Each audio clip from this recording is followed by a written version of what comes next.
Magandang araw, welcome sa channel ni Child of God.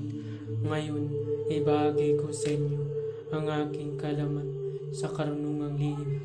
Narito, pangkumbati sa masamang espiritu.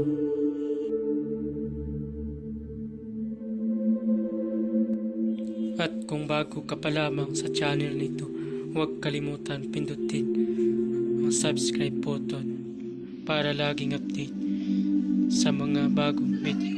Maraming salamat. Pamilin, malin at pagkaingatan ang bawat ibinabahagi ko sa YouTube channel na ito. Ang kapangyarihan na kapaloob dito ay lubhang maiwagang gamitin lamang sa kabutihan at pagganap ng kalooban ng Diyos. Maging huwaran at laging isa puso't isip ang 7 layuning ng Diyos. Una, isabuhay ang 4 na gintong simulay makadiyos, makabayan at makatao, makakalikasan. Pangalawa, isagawa ang pag-ibig sa Diyos, pananampalataya at pag-asa sa pamamagitan ng yaga.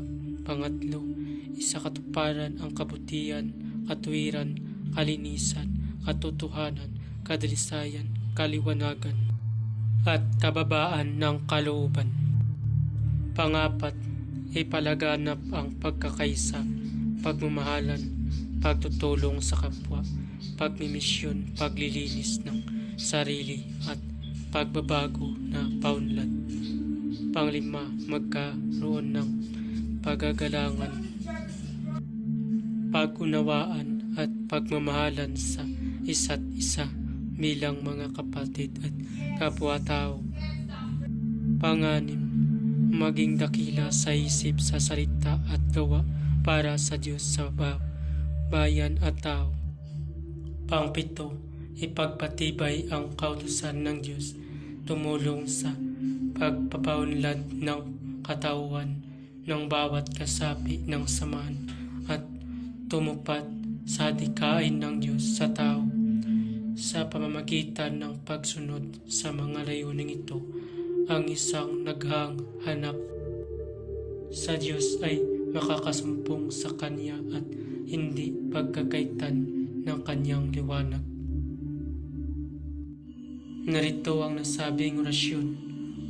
Cross per mer em der sor ex mer dirong isong liyong iyong mer exem.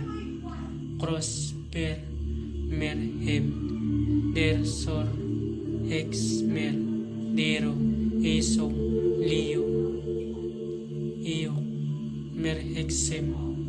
Pamamaraan sa intuturo sabay tusok sa tagiliran para mamamatay ang namiminsala sa pasyente. Babala, ang lahat ng orasyon na aking ibinabahagi ay lubhang makapangyarihan. Gamitin lamang sa mabuti. Kung sino man ang gumamit sa masama ay mayroong bad karma. Maaaring maghirap habang buhay hanggang kamatayan.